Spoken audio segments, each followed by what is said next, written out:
Buenas tardes a todos. Vamos a exponer y discutir hoy un tema especialmente relevante, las relaciones transatlánticas, asunto que en los últimos años se ha vuelto especialmente complicado por diversas razones que hoy discutiremos en esta conferencia que promueve la Academia Europea de Ciencias y Artes en su sección española.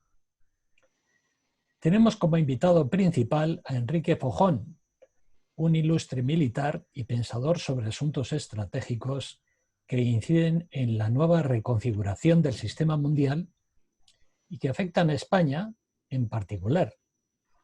Enrique Fojón, coronel del Cuerpo de Infantería de Marina en la Reserva, es máster en Seguridad y Defensa, es licenciado en Derecho, doctor en Relaciones Internacionales, ha realizado el curso de Estado Mayor en el Marine Corps de Estados Unidos, ha sido miembro de la sección de planes estratégicos del Estado Mayor de la Armada y de la División de Inteligencia del Estado Mayor de la Defensa. Ha sido profesor de la Escuela de Infantería de Marina, jefe del área de planes y crisis de la Dirección General de Política de Defensa y vocal del Grupo de Estudios del Ministro de Defensa. Ha sido a su vez el primer jefe de la Unidad de Transformación de las Fuerzas Armadas del Estado Mayor de la Defensa y asesor del Ministro de Defensa de 2012 a 2016. Entre sus publicaciones hay que destacar el libro El planeamiento de la política de defensa y seguridad en España y La evolución del orden mundial y la configuración del poder en Europa, 2001-2013, entre institucionalismo y geopolítica. Como panelistas tenemos a los profesores doctores Mercedes Guinea, especialista en asuntos de la Unión Europea del Grupo de Seguridad y Cooperación Internacional, y a Raquel Barrás, especialista en asuntos del Mediterráneo y del Sahel y miembro del Grupo de Seguridad y Cooperación Internacional. Ambos profesores tienen importantes publicaciones sobre sus temas de especialización. El presentador, aparte de coordinar la presentación, contribuirá al debate desarrollando asuntos relacionados con Asia y el Índico-Pacífico. Empezamos entonces con la exposición de Enrique Fojón, a la que seguirán las explicaciones de la profesora Mercedes Guinea durante 10 minutos y posteriormente la de la profesora Raquel Barrás de una duración de otros 10 minutos, finalizando con la explicación-reacción a lo expuesto sobre Asia del profesor Antonio Marquina. Tras este primer bloque se abrirá un debate con preguntas a los intervinientes. Así que, enhorabuena, Enrique, tienes la palabra. Cuando quieras puedes empezar. Buenas tardes. El hablar de la relación transatlántica es hablar de una situación que ha tenido continuidad en el tiempo.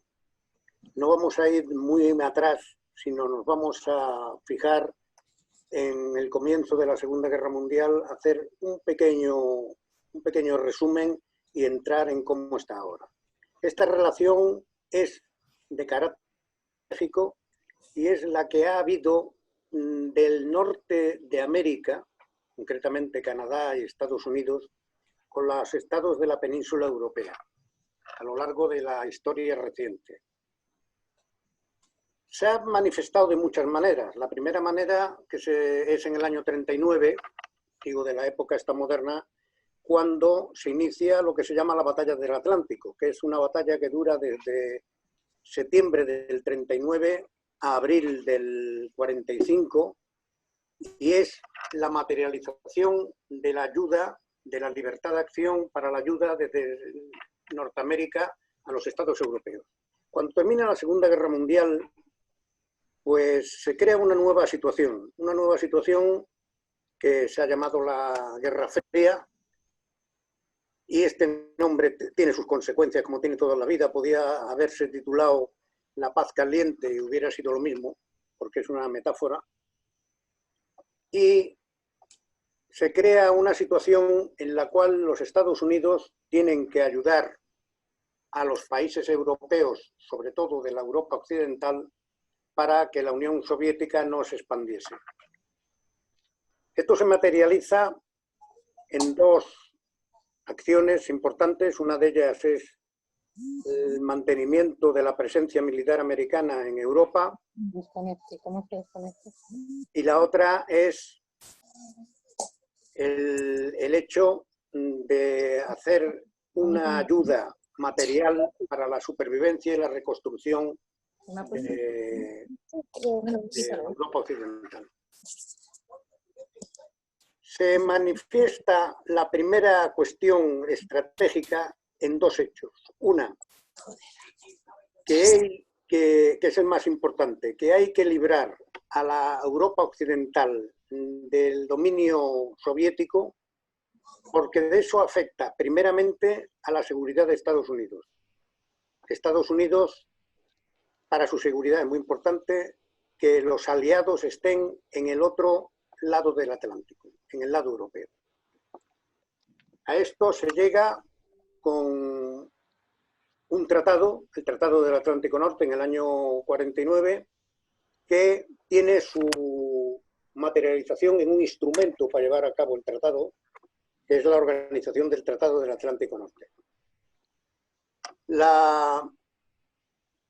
El desarrollo de la Guerra Fría ya se sabe y llega en el año 89, del año 89 al año 91, con lo que Putin ha dicho que era un cataclismo geopolítico, que es, y más lo es, si se ve de forma somera, ya se nota, que es la reunificación de Alemania y la disolución de la Unión Soviética. Aquí cambia toda una serie de relaciones, se pone empieza una época, por decirlo de alguna manera, que todavía se está tratando, le están intentando encontrar su sitio, que son los años 90 y sería hasta los ataques a Nueva York y Washington por parte del Estado Islámico. Hay tres libros que a mi manera de ver definen esa época. Uno, que es el de Francis Fukuyama,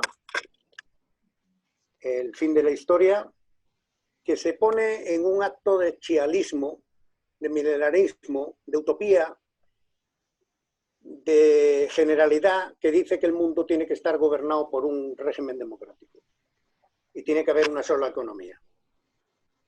También en ese momento el profesor Huntington, con su Clash the Civilizations, pues dice que las civilizaciones son uno de los actores del mundo y el mundo, la unificación del mundo, pues es difícil. Y hay otro, que quizás sea menos conocido, pero que lo hace un hombre que baja a la tierra, que es Robert Kaplan, que se llama The Coming Anarchy. Aquí en España me parece que se llama de la anarquía que viene, o la anarquía ya está aquí, que definía que era un mundo anárquico. Efectivamente, el mundo siempre ha sido anárquico, pero hay veces en que eso resulta más evidente. En los años 90, ¿qué pasa? Pues se viene abajo todo un sistema bipolar, se implanta una hegemonía indiscutible, que es la hegemonía de los Estados Unidos,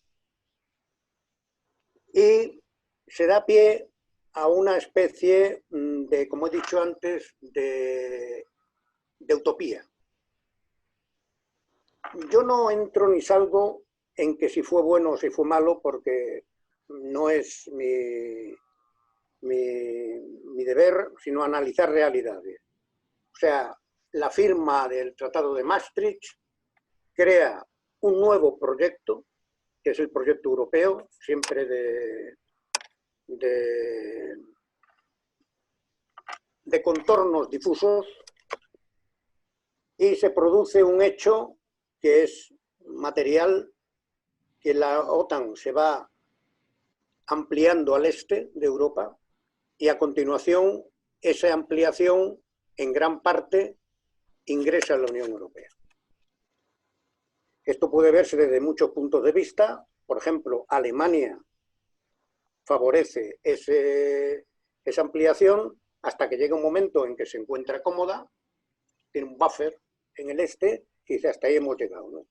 Entonces se queda fuera todo aquello que pueda afectar en la visión rusa. En los años, ya en el siglo que entra, en el siglo XXI, tenemos el hecho de que el vínculo transatlántico, como se llama, porque la OTAN se mantiene, y sería de pensar si se mantiene el espíritu del tratado de que es hija del Tratado del Atlántico Norte. Viene una época de alegría, viene una época prona para alguna fantasía que otra, y los Estados Unidos se encuentran con un ataque a su propio territorio, que venía precedido de otros ya también bastante fuertes, y inicia unas acciones de castigo en Afganistán, pero la cosa va cogiendo otro tipo de aspecto y invade Irak y empieza una larga guerra que dura hasta hoy. En Afganistán se torna lo que es una, al principio, favorable, al principio buena acción de castigo, se persigue a Bin Laden, se persigue, quedan los talibanes tocados, su organización se cae, se toma el gobierno de Afganistán, se inicia con reticencias de muchos aliados de la OTAN, operaciones en Afganistán, el peso de las operaciones, por supuesto, lo llevan Estados Unidos, y a su vez la pronta adquisición de victorias lleva a un desgaste de la presidencia de Bush. El problema de fondo, desde mi punto de vista, es que aparte de tener una motivación extraordinariamente imaginativa, no hubo nunca en Estados Unidos una estrategia que fuera viable. El hecho de llevar la democracia a estos territorios, pues tenía un componente no de utopía, sino algo infantiloide. El hecho fue que la zona se inestabilizó, ocurrieron varios factores, empezaron a hacer, sobre todo, una modificación a nivel internacional grande en tres aspectos: el aspecto social, el aspecto económico, el aspecto demográfico. Corresponde con lo que se ha venido a llamar la globalización, la última globalización. Yo entiendo que una globalización tiene muchas maneras de exponerse. Para mí no es otra cosa que la capacidad de conectividad que tienen los seres humanos, que lo pueden hacer de muchas maneras, pero no cabe duda de que fue conformando una manera de ser, de ver las cosas, y se fue conformando de forma que se puso una gran dependencia económica por reparto de trabajo, por cuestión de equiparación de riqueza y demás, que a todo el mundo no lo pudo ir haciendo, no fue conformando para todo el mundo igual. El hecho de que existiera una ruptura de tipo tecnológico enorme, como es la digitalización, que todavía no sabemos sus consecuencias, pues esto ha alterado sobre todo el panorama social a nivel mundial. Europa, en todo cuando digo Europa, me refiero geográficamente a Europa. Pues Europa se ha vuelto bastante, en primer lugar, ha ejercido un envejecimiento grande de la población, ha tenido una gran cantidad de inmigración. Esto pues ha tenido falta de planificación en todos los sentidos, y tuvo, cuando en el 2008 empieza la recesión por parte de la cuestión de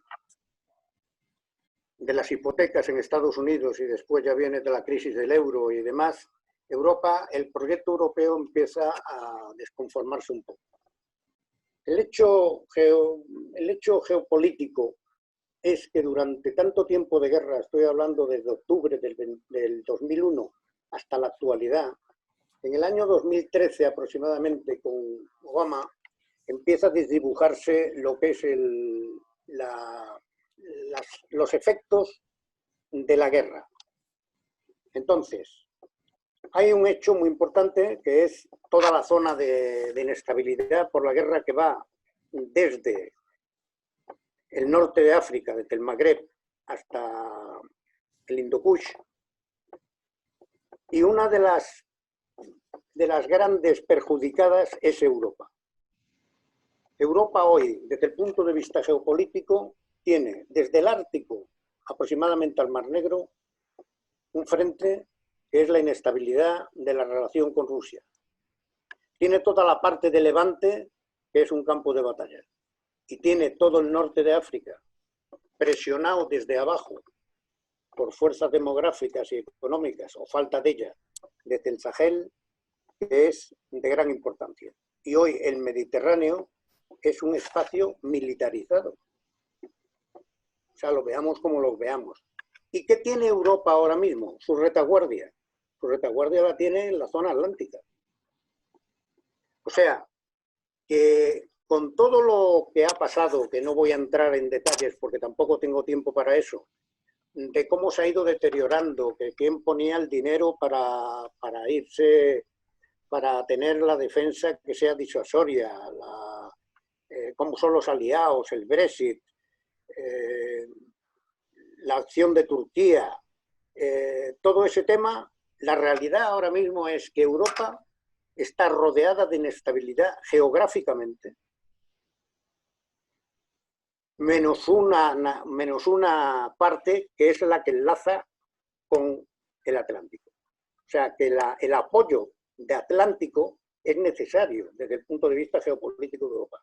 Y desde el punto de España, pues nos encontramos, aunque no hay conciencia pública, ni me atrevería a decir, ni más para arriba, que somos frontera con la parte más inestable del planeta, que tenemos guerras a muy pocos kilómetros de nuestra frontera, que la inestabilidad tenemos un vector de inestabilidad que va desde el sur a norte, centrándose en el estrecho de Gibraltar, que está compuesto de causas geográficas, de causas económicas, de causas energéticas, y tiene también causas y motivaciones militares, por el rearme de los países del norte de África, la irrupción de Rusia en el Mediterráneo y la hegemonía que quiere sacar Turquía del tema. O sea, que vemos que la OTAN pues está ahí, es un instrumento muy valioso desde el punto de vista técnico. Hay otra historia, otro aspecto que a mí me gustaría tocar porque creo que es esencial. El Tratado del Atlántico Norte lo hacen estados del norte de América y de Europa. Cuando se crea la Unión Europea, llevan ya una temporada diciendo que la OTAN tiene que tener un acuerdo con la Unión Europea. En fin, esto dentro de la política, dentro del arte, dentro de la diplomacia, pues es posible. Ahora, si por ejemplo España es de la OTAN y de la Unión Europea, es difícil que se ponga de acuerdo consigo mismo.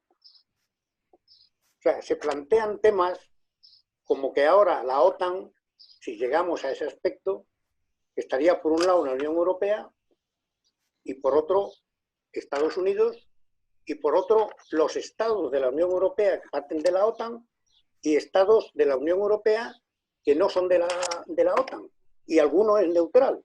Por ejemplo, Austria. Dice que es neutral y no está alineado. Y lo mismo dice Irlanda. O sea que yo creo que debe de imponerse, y los hechos históricos siempre nos llevan a eso, pues una realidad. Y la realidad es que las cosas son como son. O sea que Europa, dependiendo evolucione el orden geopolítico mundial, pues tendrá que tomar una decisión. El hecho de que habíamos estado en el siglo XX, que el centro de gravedad geopolítico mundial está en Europa, ha emigrado al Indo-Pacífico. Y ese es un hecho. Y Estados Unidos tiene su principal interés en la zona Indo-Pacífica. Y ese es un hecho que debe de contemplar Europa. ¿Puede quedarse Europa con la seguridad de toda la zona del Mediterráneo, del Sahel, el flanco ruso, etcétera, etcétera? ¿O también tendrá que echarle a los Estados Unidos una mano en el otro lado? O sea, yo creo que es un tema de futuro que permite, pues, muy pocas bromas, vamos. Y creo que estoy en mi tiempo, profesor Marquina.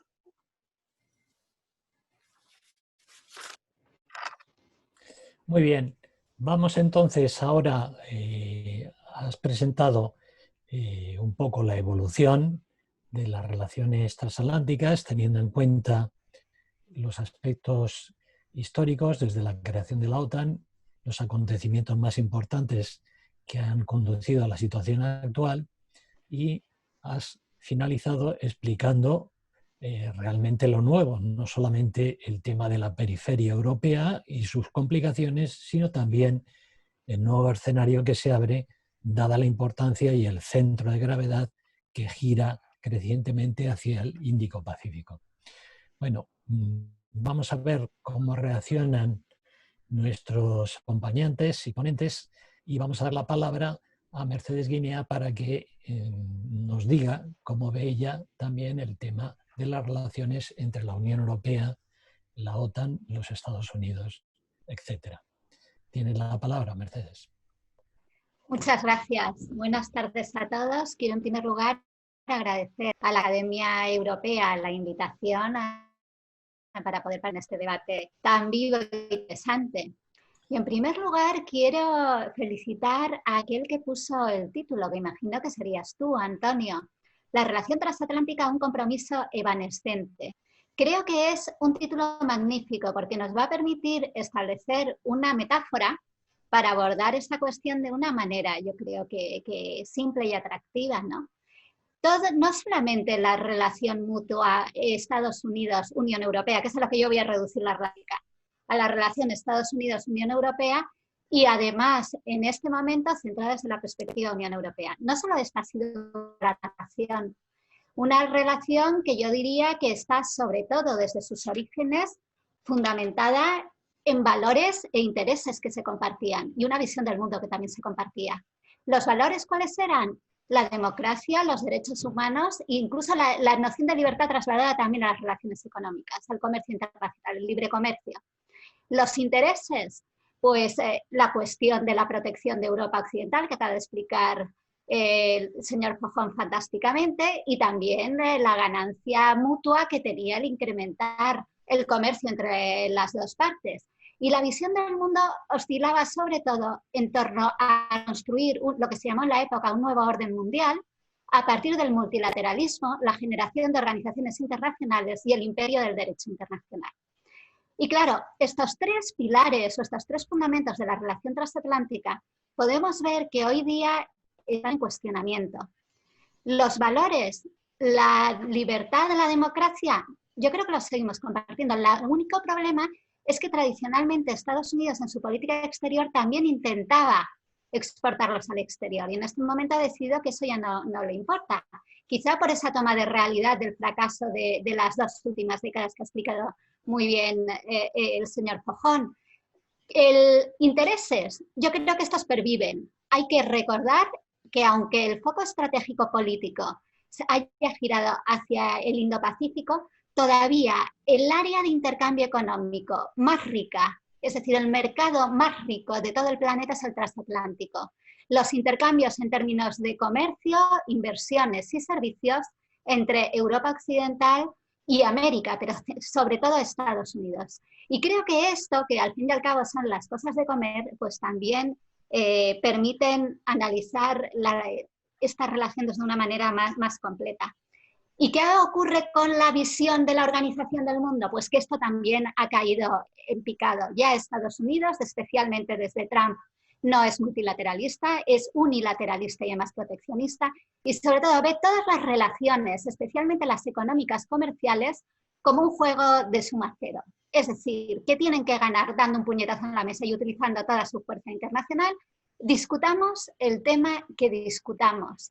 Y vemos también cómo en este momento pues, Trump lo que hace es desdeñar toda la organización internacional y ha tenido ya este desprecio a importantes víctimas. Sobre todo yo diría la Organización Mundial de Comercio como mayor víctima. Entonces, ¿qué nos pasa a los dos miembros de la pareja que estábamos comprometidos antes?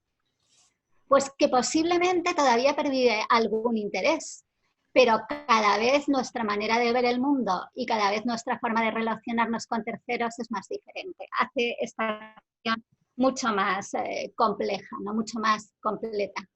Y hecha esta introducción, yo creo que sobre los fundamentos, que creo que es clave, creo que podríamos hacer un recorrido muy, muy rápido sobre los distintos elementos de la relación transatlántica y sobre todo cómo han evolucionado en los últimos años. Vamos a empezar por la relación mutua, la integración europea-Estados Unidos, luego pasaremos muy rápido a la seguridad, ahí apenas tengo nada más que añadir, que lo ha explicado el señor Fofón perfectamente, el ámbito económico-comercial y finalmente el ámbito organización del mundo, si queremos cooperación mutua para la gobernanza global. En términos de relación mutua hay que recordar que el gran apoyo internacional de la integración europea fue Estados Unidos. Antes de la declaración Schuman, 2 días antes, se entrevistaron el gobierno francés con el secretario de Estado estadounidense en Londres y dio la luz verde. Y esta ha sido esta característica, podríamos decir, de una integración tutelada, si queremos llamarlo así, ha sido lo que ha caracterizado toda la evolución, posiblemente hasta el año 2000. A partir del año 2000, con la Convención y el Tratado de Lisboa, sí empieza a perfilarse por parte de Estados Unidos la idea de que una Unión Europea, que ya no solamente tiene afán económico o comercial, sino también político, puede ser un competidor. Y empieza, sobre todo en algunas fuerzas políticas estadounidenses, los republicanos fundamentalmente, a instalarse una especie de recelo. No es todavía demasiado abierto. Sin embargo, este recelo ya estalló completamente con Trump y el trumpismo.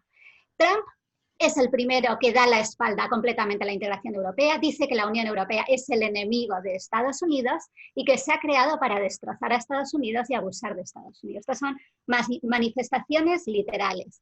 Esto además se ve en el apoyo sin ambajes al Brexit, con todo tipo de manifestaciones, y también el apoyo y numerosas loas a la soberanía nacional de otros estados europeos y su condena a la aparente intromisión de la Unión Europea. Por ejemplo, a Hungría o Polonia, cuando la Unión Europea les ha afeado sus incumplimientos en términos de Estado de Derecho. ¿Y cómo se siente la Unión Europea ante esto? Pues lo cierto es que si miramos todos los documentos estratégicos de la Unión Europea, vamos a ver que nosotros seguimos enamorados, por llamarlo de alguna manera. Todos los documentos estratégicos, se puede ver en la Estrategia Europea de Seguridad, contamos con Estados Unidos como socio principal de la Unión Europea. Y además, no solo directa y bilateralmente, que se quiere tener una asociación estratégica privilegiada o preferencial, sino también luego a través de la OTAN. Pero lo cierto es que con Trump nos hemos encontrado con una, diríamos, pared, y sabemos que esa relación no puede ir más allá porque no queremos. Ha llegado el desamor, pero por la parte estadounidense, no la nuestra. A nosotros nos han abandonado. Y sin embargo, esta toma de conciencia de que estamos solos ante un mundo que, como ha explicado el señor Fofón, es verdaderamente amenazante para la Unión Europea en este momento, sí ha actuado como un federalizador interno. Y podemos ver cómo el efecto Trump, junto a otros efectos internacionales, evidentemente todo ese arco de crisis en el que estamos rodeados, y el Brexit, es el factor que determina que se ponga en marcha el concepto de autonomía estratégica, también en la Estrategia Europea de Seguridad 2016, y los primeros pasos de una política común de seguridad y defensa europea. Primeros pasos, subrayo, tiene apenas 3 años. Y esto, para hablar de una política, es muy, muy, muy poco tiempo. Apenas acabamos de formular los primeros compromisos. Luego vamos a ver qué compromiso y qué fuerza hay para seguir adelante. Esto es indudablemente efecto tanto de la falta de confianza que tenemos en el apoyo de Trump a la Unión Europea como organización, como también efecto de la desconfianza que nos da a los europeos frente a la OTAN, porque también podemos recordar numerosas manifestaciones del presidente que califican la OTAN de obsoleta. Incluso el New York Times reporta en 2018 un intento de la presidencia de retirar a Estados Unidos de la OTAN, el CON aprobando en enero de 2019 un acta prohibiendo que se haga por simple mandato presidencial, pero los recelos están ahí. Y esto es lo que explica, como les decía, la política común de seguridad y defensa. Pero lo cierto es que esto va del, podríamos decir, los grandes pronunciamientos, porque la realidad de la cooperación Unión Europea-OTAN y apoyo de OTAN a los Estados europeos sigue ahí. El presidente Trump se pronuncia en contra de la OTAN, pero el presupuesto de Estados Unidos destinado a la OTAN ha crecido en estos años. Esa es una realidad.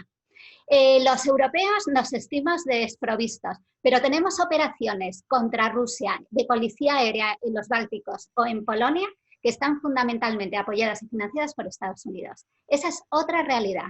Y nos vamos a encontrar además con otras cuestiones como el ver que se firmó en 2018 también una densa agenda de cooperación mutua en asuntos de seguridad asimétrica entre la Unión Europea y la OTAN, que 2 años después ha sido evaluada muy positivamente por parte de las dos organizaciones. Es decir, en términos de grandes palabras no hay amor, pero en la práctica existe una cooperación, si queremos decir, bajo nivel político, que está funcionando. Ahora, a mí también en este momento tengo algunas preguntas que me hago a mí misma. Se ha planteado aquí el conflicto que tenemos en este momento algunos estados europeos con Turquía, que es de muy alto nivel.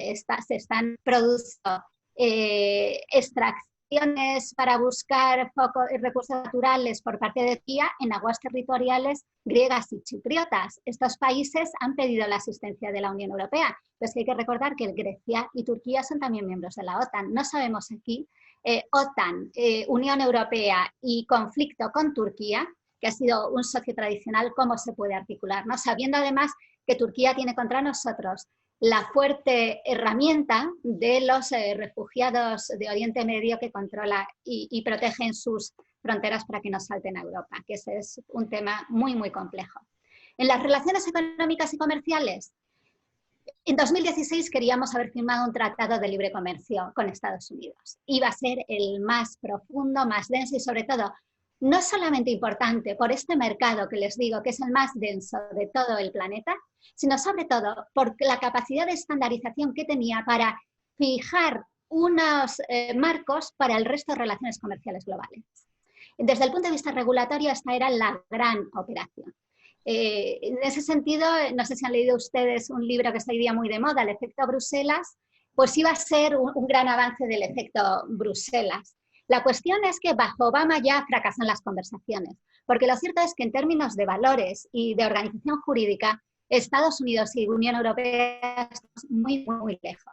Y cuando ya llega Trump con su visión, diríamos, bilateral del comercio y además suma cero, lo que entramos es en un complejo de guerras comerciales, que todos ustedes la conocen, con aranceles unilaterales, imposición de cuotas, sanciones por un lado, medidas de represalia por el otro, de respuesta, etc. Y creo que hoy día lo están viendo ustedes en noticias nuevas, ¿no? Como el impuesto, las sanciones por el impuesto Google o por Airbus, o recientemente la resolución del Parlamento Europeo del 6 de julio pidiendo una reacción europea contundente y también poniendo límite al comercio estadounidense.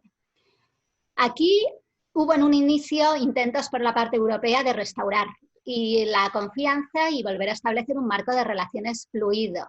Lo cierto es que esos inicios, esos intentos, que fue una entrevista de Juncker en la Casa Blanca en el verano de 2018, pues no ha tenido ningún tipo de avance.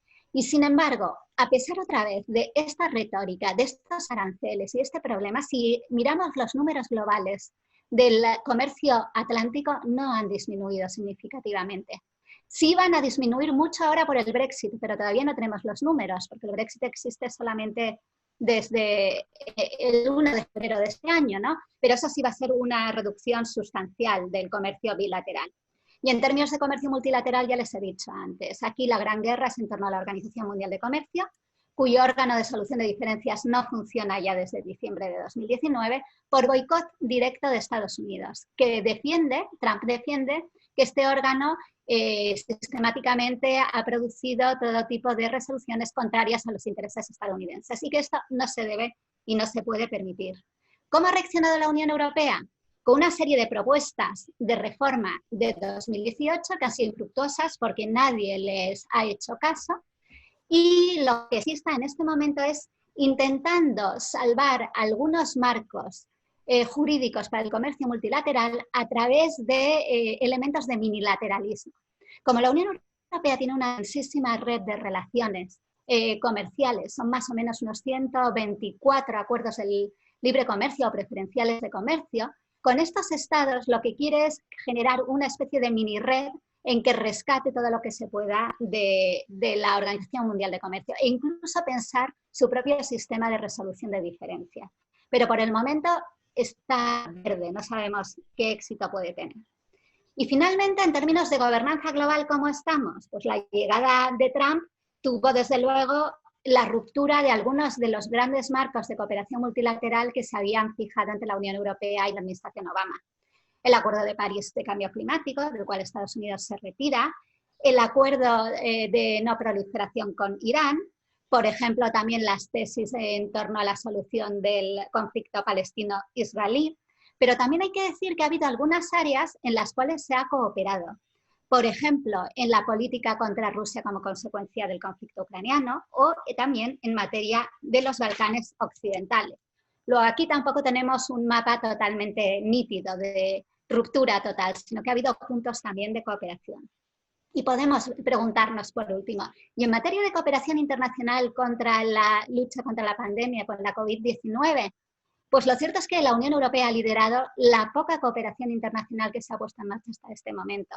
Como ha sido una conferencia de donantes para generar un fondo de investigación en materia de asuntos sanitarios, y hoy día también en que se está liderando un foro para desarrollar una serie de políticas para ayudar a aquellos estados económicamente más frágiles y más afectados por la pandemia. Y entonces, en resumen, para terminar, yo creo que nos tenemos que preguntar, ¿la relación amorosa Unión Europea-Estados Unidos está completamente muerta?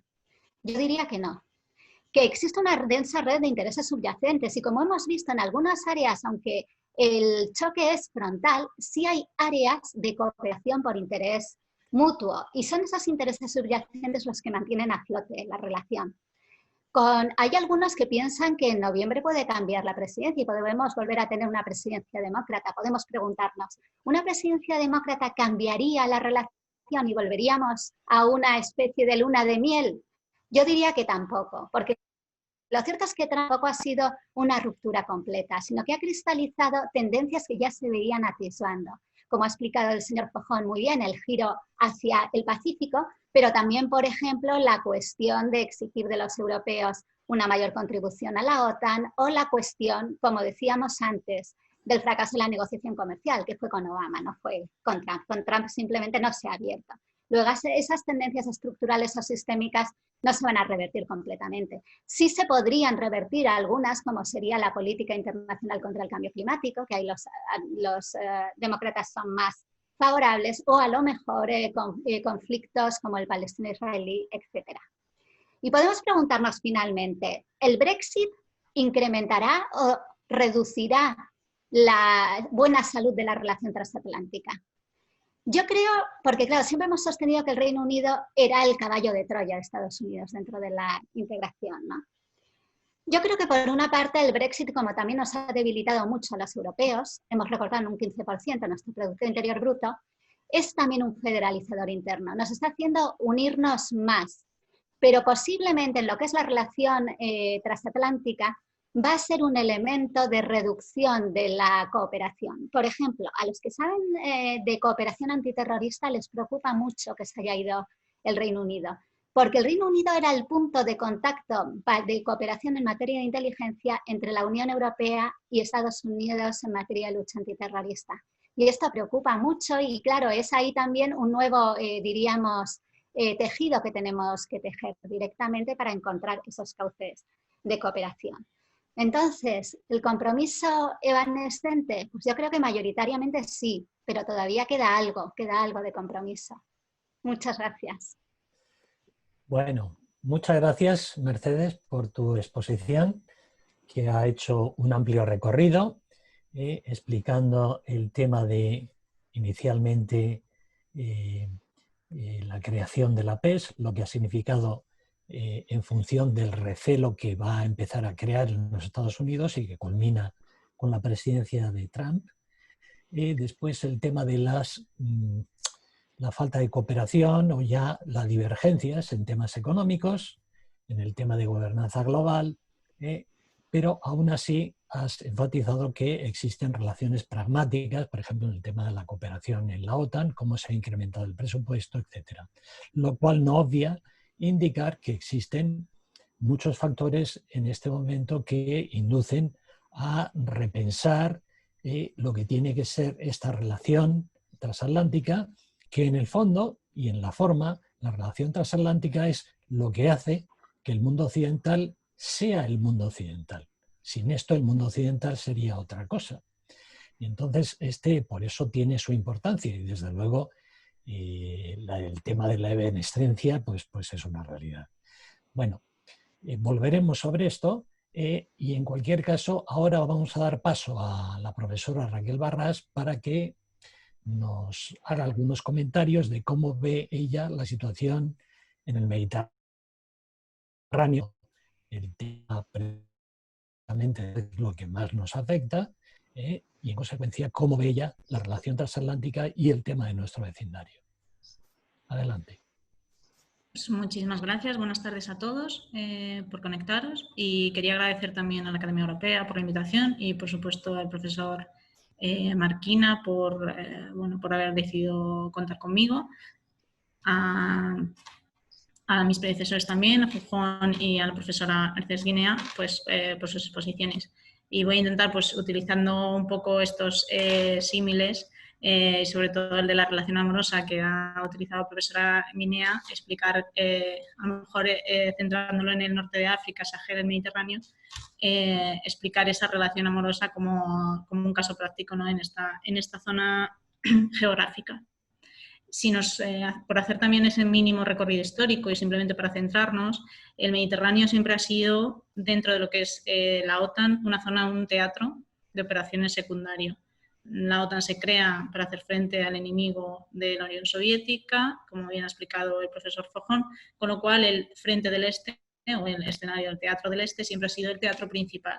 Pero, sin embargo, siempre ha habido esa dicotomía en el seno de la propia alianza y esa tensión entre el este y el sur. Los países del sur, obviamente, los países del sur reclamaban, digamos, más presencia y más política hacia el sur o más atención, pero sin embargo, durante la gran mayoría de la historia de la alianza, el este siempre va a ser el teatro principal. Esto no quiere decir que el sur nunca haya tenido atención, se han creado diferentes organismos dentro de la alianza a lo largo de la historia, pero es verdad que nunca ha tenido la preponderancia.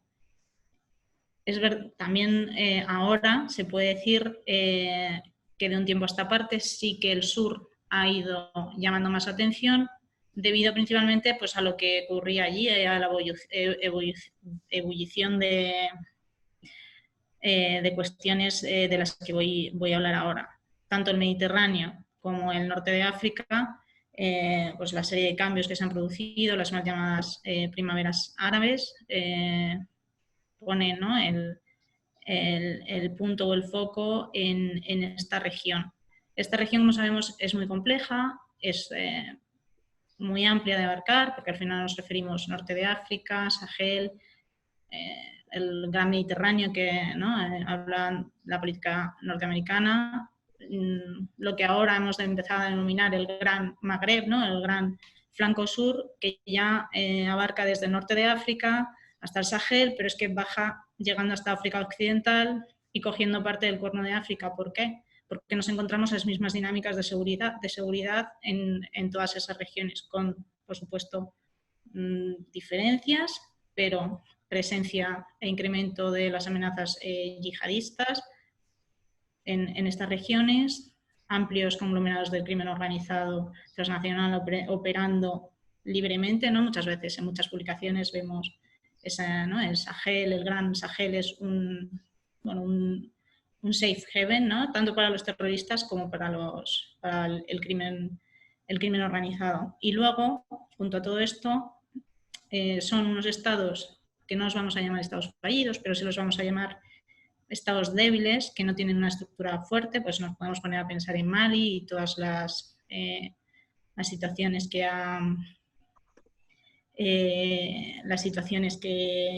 hemos visto y recientemente, ¿no?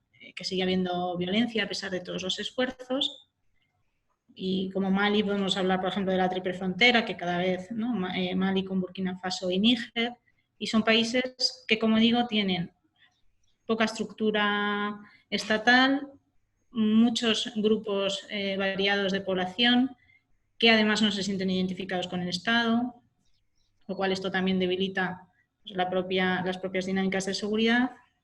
También a su vez existe una pujanza a nivel poblacional mundial desorbitada, y con esto que quiero decir pues que las prospecciones para dentro de unos años a nivel poblacional son de las tasas de crecimiento mayores del mundo. ¿Qué nos vamos a encontrar? Y qué es lo que ha ido recogiendo pues, la Unión Europea y ha ido también viendo la OTAN, etcétera. Pues esa presión migratoria de la que hablaba la profesora Mercedes Guinea, de los refugiados hacia Europa, y también todo el movimiento interafricano, que es verdad que le prestamos menos atención, pero el boom poblacional del Sahel, digamos que es una bomba de relojería que está ahí y de la que hay que estar atento. El análisis que hace la OTAN de esta situación es un análisis certero.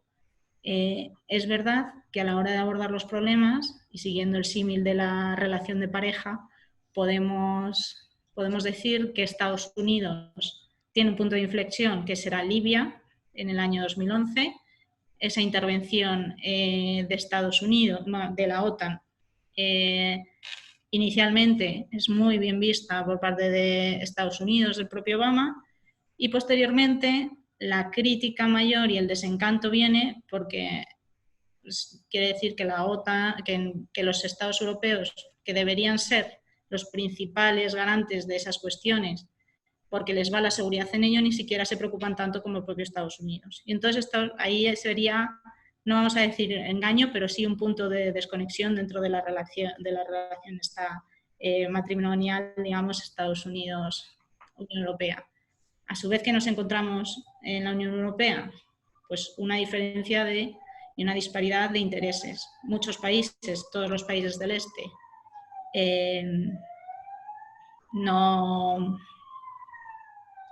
muchos países del este no están interesados, obviamente, en lo que ocurre en el sur, y luego tenemos el peso principal en todas las medidas, en todas las políticas que operaciones, etcétera, que se intentan que se ponen en marcha, teniendo a lo mejor en cuenta principalmente la de Mali en el año 2012, con la insurrección de la región de Al-Zawazat. En este sentido, Estados Unidos, que se encuentra, pues, que ni siquiera la Unión Europea tiene una opinión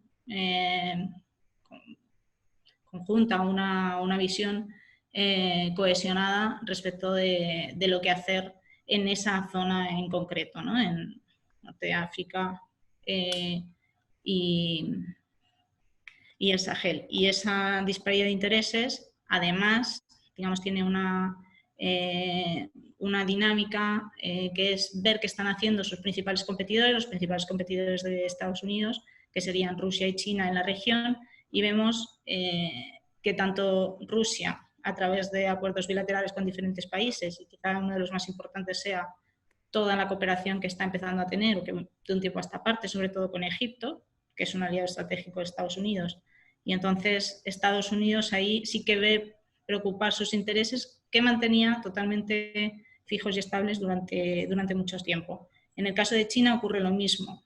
Está viendo que la penetración china en prácticamente todo el continente africano es brutal a nivel comercial, a nivel de cooperación, a nivel militar también, ¿no? Con la primera base china fuera de territorio chino abierta en el continente africano, ¿no? en Djibouti.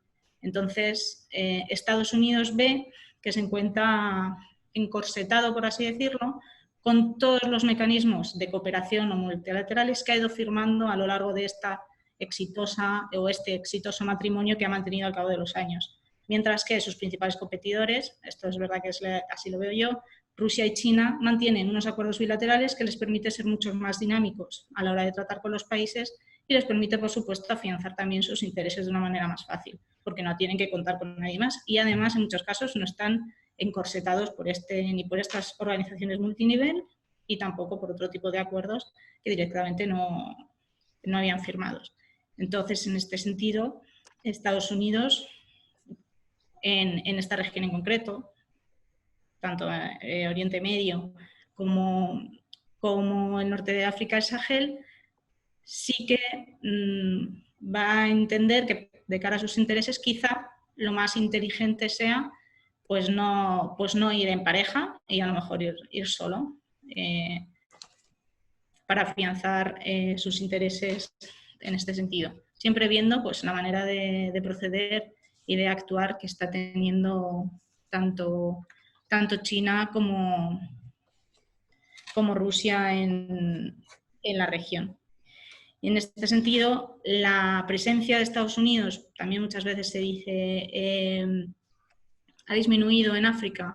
Yo creo que se ha ido modificando y si vemos las bases del Africón en todo el continente, no tanto ha habido una disminución como sí relocalización de las mismas, ¿no? Probablemente ha bajado la zona, ha bajado del norte de África más hacia el Sahel y más hacia toda la parte del West África y también más del África subsahariana, ¿no? En ese sentido.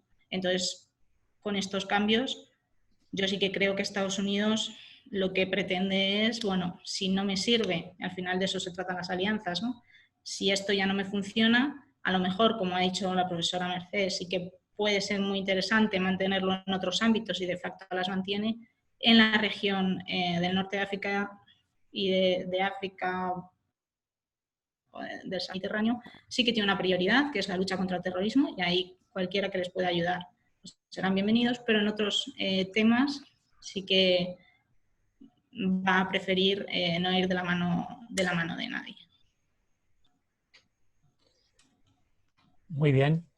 Pues muchas gracias, Raquel, por tu exposición. Entonces has dejado sobre la mesa diversos puntos en función de la situación en el norte de África, el Mediterráneo, la creciente presencia de otros actores que tratan de conformar esta situación, y este es el caso, y podemos hacer mención al discurso de hace 2 días de Macron, precisamente sobre este tema, hablando del Mediterráneo y hablando de las Fuerzas Armadas y diciendo que Europa no puede permitir que otros actores conformen su vecindario, que tiene que estar presente y demás.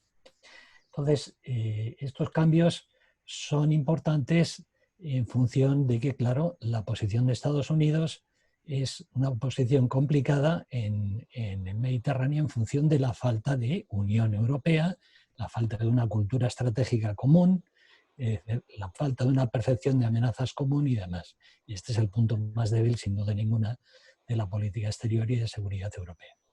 Bueno, paso yo ahora a hacer, con el permiso de todos ustedes, una breve indicación del tema que ha quedado sobre la mesa y que ha puesto Enrique, que es el tema del Índico-Pacífico y cómo esto afecta a las relaciones transatlánticas.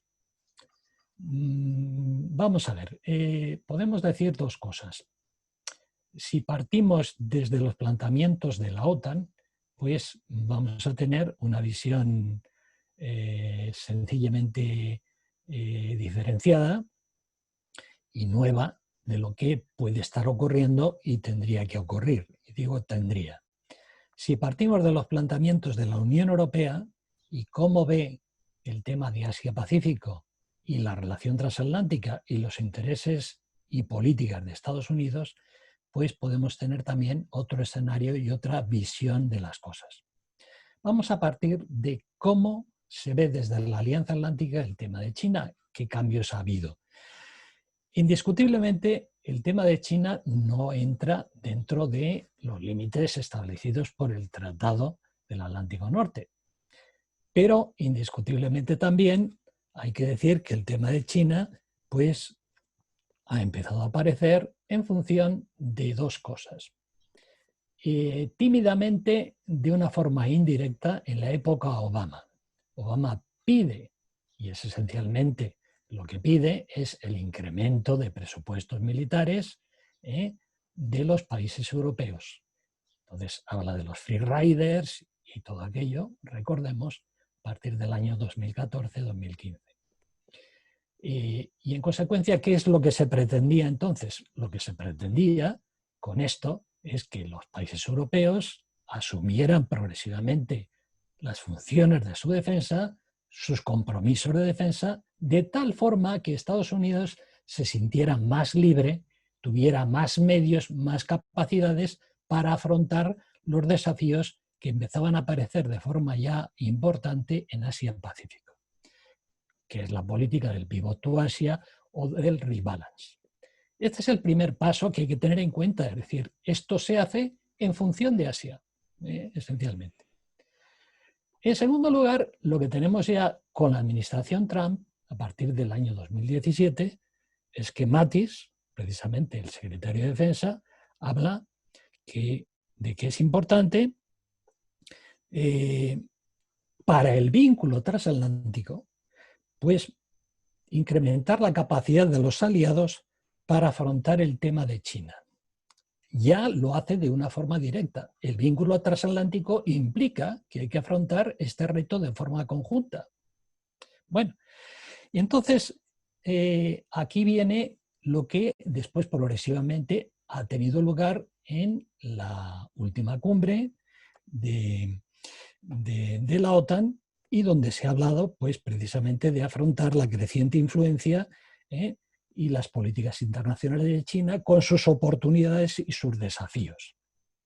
Claro, ¿qué significa esto? Pues significa que, dice el secretario general de la OTAN, que China pues, significa un cambio en el equilibrio de poder militar en el mundo, que ejerce una influencia importante en las zonas de interés esencial y sensible y más sensibles de la OTAN. Y en consecuencia que esto hay que tenerlo en cuenta. No se ve China como enemigo, pero ya se dice que atención, aquí hay que hacer algún tipo de políticas. Y se empiezan a desarrollar grupos de trabajo que veremos a ver en qué van a culminar precisamente en este año 2020 o 2021. Entonces, desde esta perspectiva, ¿qué ocurre? Pues que ocurre algo pues, muy elemental, y es que, lógicamente, aquí empieza a haber un interés dentro de la OTAN que va a arrastrar, y va a tener que arrastrar el interés también de todos los socios, de alguna forma hacia el Océano Pacífico o hacia el Índico Pacífico. ¿Cuál es el problema? El problema es que, primero, la división europea, que afecta lógicamente también a los planteamientos en la OTAN. Y en segundo lugar, el tema de que Europa no tiene ni una estrategia ni una cultura común precisamente para su propio vecindario. Hemos visto el Mediterráneo, hemos visto el tema de Rusia, pues esto pues, tiene unos efectos indiscutibles, porque hoy por hoy los únicos que tienen una presencia mínimamente estratégica en la zona del Índico-Pacífico son el Reino Unido y Francia. Ahora la Unión Europea ya empieza a hablar de que, ya lo explicaré ahora brevemente, de que es necesario establecer un diálogo sobre valores y hay que incrementar las relaciones con los países democráticos de Asia-Pacífico. En concreto, pues se habla de Japón, y ya veremos a ver qué tipos de acuerdos se pueden hacer con Japón y después, lógicamente, Australia. Bueno, esto por parte de la OTAN. La situación, en consecuencia, para Europa es complicada porque esto implica pues unos compromisos que habrá que satisfacer y ya veremos de qué forma, en función de que muchos países pues tienen una posición muy distinta. En el caso de, ya no dentro de la OTAN, pero dentro de la Unión Europea es clarísimo. Aquí se ha citado el caso de Austria. Austria recientemente ha dicho que sus Fuerzas Armadas van a estar solo para la lucha antiterrorista, para los ciberataques, las pandemias y los desastres. Con lo cual, pues bueno, ya nos dice demasiado sobre los problemas que va a tener de conjuntar todo esto el señor Borrell. Bueno, en el caso de la Unión Europea y el diálogo transatlántico y el tema de China en concreto, bueno, aquí nos encontramos con un problema significativo. ¿Por qué? Porque China, a la vista de la política de Trump, pues lógicamente ha visto un hueco abierto, lógicamente, para permitir unas políticas más cooperativas con Europa, más individualizadas, de tal forma que evite la Unión Europea un alineamiento estrecho con los Estados Unidos y sobre todo determinados países. Entonces, aquí nos encontramos con un problema. ¿Por qué? Porque sí, esto es relativamente factible, pero de lo que se habla tiene un significado muy distinto. Es decir, ellos hablan, por ejemplo, de que Europa necesita a China para mantener la multilateralidad. Muy bien, pero ¿cómo entiende China la multilateralidad? No es lo mismo que cómo lo entiende la Unión Europea.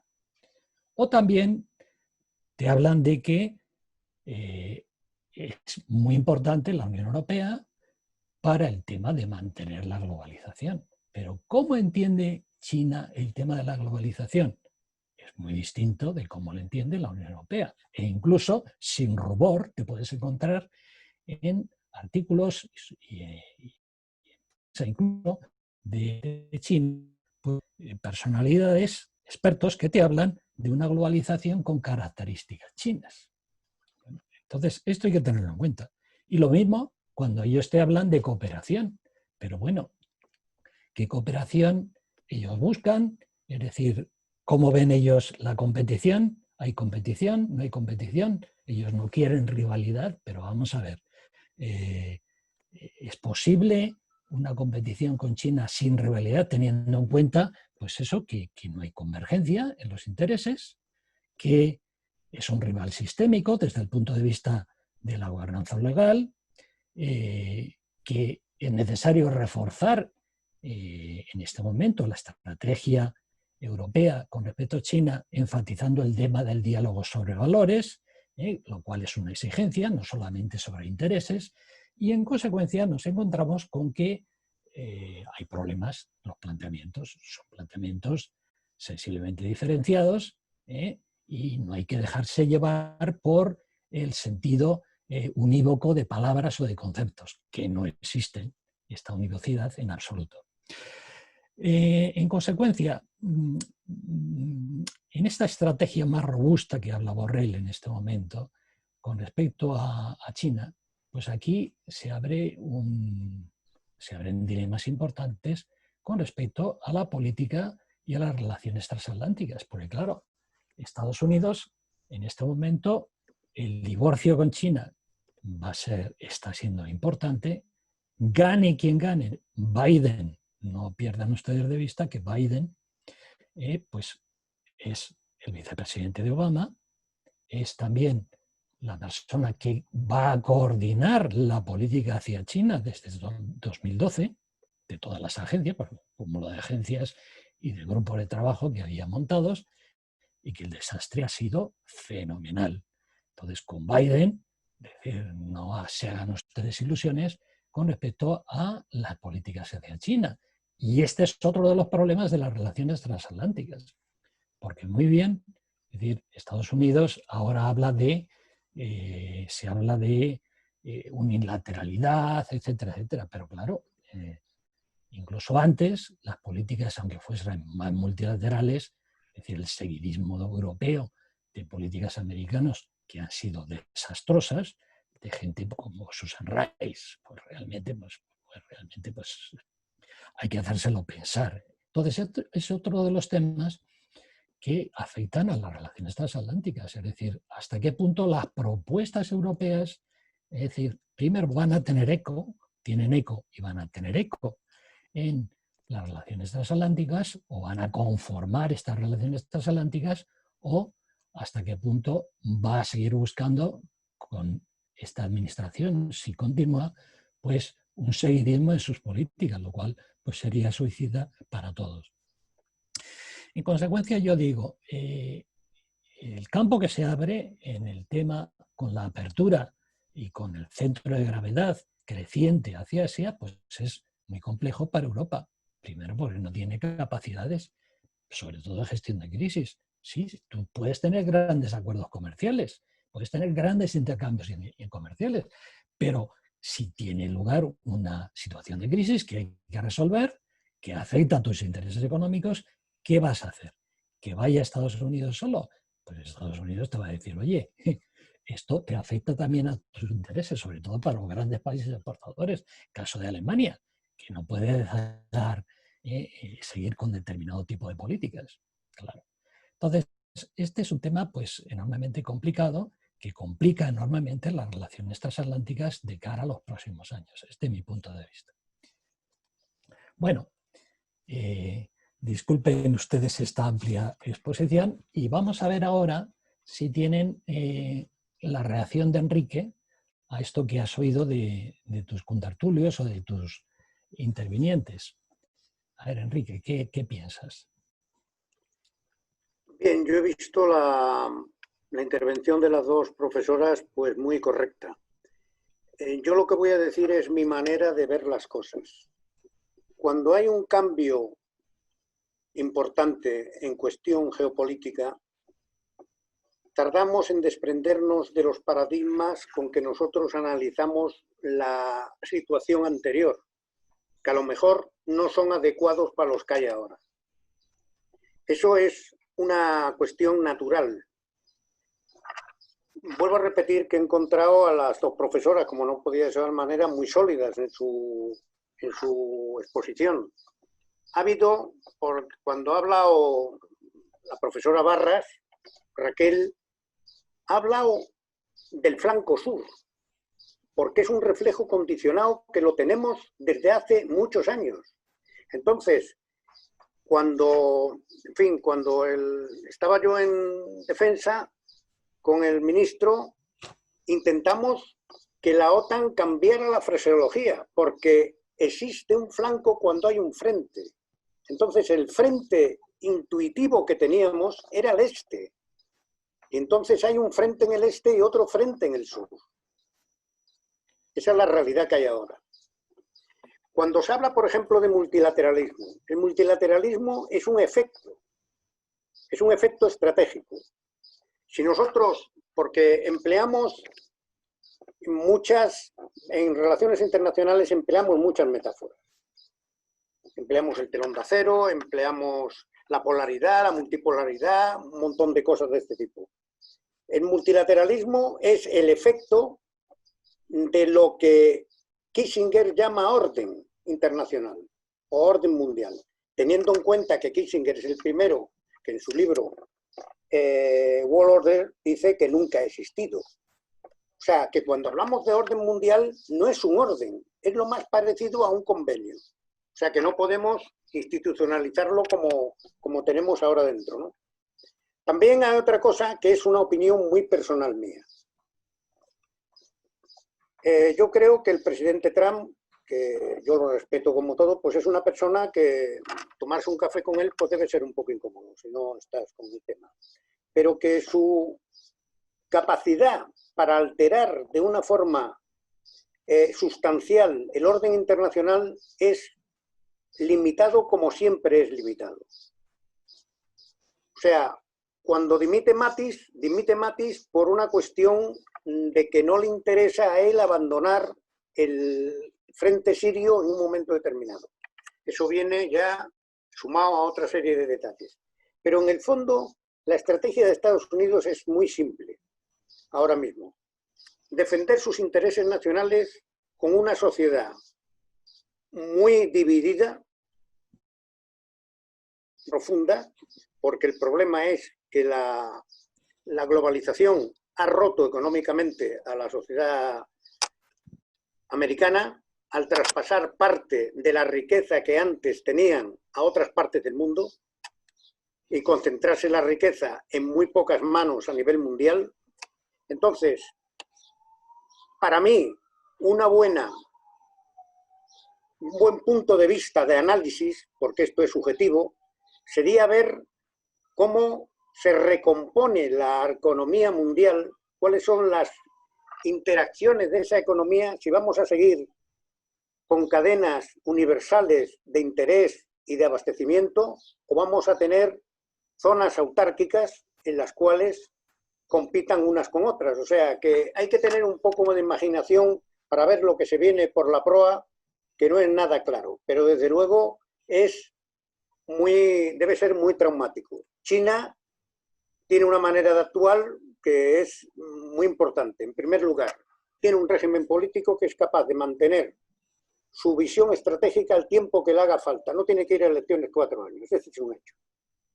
Entonces, ella pues significa lo primero que tiene, que es un razonamiento muy simplón. Yo no me puedo extender al Pacífico porque el dominio del mar lo tienen los Estados Unidos, me pongo a la defensiva en el Pacífico y yo lo que quiero es Eurasia como terreno económico mío y África. Y a ver cómo puedo entrar en Europa. Y entonces, ahí se produciría una falta, o sea, un cambio de sustancia estratégica con cambios culturales y cambios sociales muy importantes, que yo no estoy, ni mucho menos, pero vamos, es que ni me lo pienso, de ver cuál podría ser el resultado final. Pero no cabe duda de que hay que hacer 2 ejercicios muy importantes. Uno, que estamos ante un hecho complejo. El hecho complejo, el sistema complejo, es aquel que produce incertidumbre y hay que gestionar esa incertidumbre. Y otro, que lo que hay son cambios culturales. Ahora estamos ante un problema de identidad de grupos que es muy posible que marque el futuro. Yo soy individualista, o sea, a mí me gusta la libertad individual, pero no cabe duda de que con las tecnologías, el efecto disruptivo que tienen, pues no podemos saber lo que es. Y todo eso va a conformar un nuevo orden de poder, teniendo en cuenta que el orden de poder es el factor económico, el factor informativo, el factor tecnológico y el dúo estatal de diplomacia militar. Entonces, la prioridad ahora, que parece que es la que los Estados Unidos recogen en su Estrategia de Seguridad Nacional del 17 y la Defensa del 18, es la competición entre grandes potencias. Pero claro, esa es una manera de definir lo que no es multilateralidad, porque para haber multilateralidad tiene que haber un acuerdo, un orden. En ese caso, pues es lo que nos encontramos por la proa, o sea, una gran incógnita. Muy bien, Enrique. Mercedes, ¿tienes alguna cuestión, alguna aclaración o querrías decir algo? No, que estoy completamente de acuerdo con el señor Fojón en ver que lo que estamos viviendo hoy día pues es un tiempo de incertidumbre, no solo personal, ¿no? Con la cuestión de la pandemia, que no sabemos cómo viviremos los próximos meses, si volveremos a la vida habitual o no, sino que también va a generar cambios económicos. Hemos visto ya que es una amenaza el dejar de la producción de determinados bienes que tienen una incidencia en la seguridad humana en lugares muy lejanos. Todavía creo que no hemos terminado de ver el impacto económico de la crisis, que creo que es, por lo que se dice, va a ser brutal, y todo esto va a llevar también a una reconfiguración de las relaciones, del poder, y veremos, estamos en un tiempo de cambio, con muchas, yo creo que con más interrogantes que respuestas, en eso estoy de acuerdo. Muy bien, gracias Mercedes. Raquel, ¿tienes alguna observación que hacer? No, por ahondar en este tema de la incertidumbre, sí que tenemos que ver qué va a pasar a nivel sistémico, cómo efectivamente este va a afectar a esas relaciones, ¿no? Sistémicas.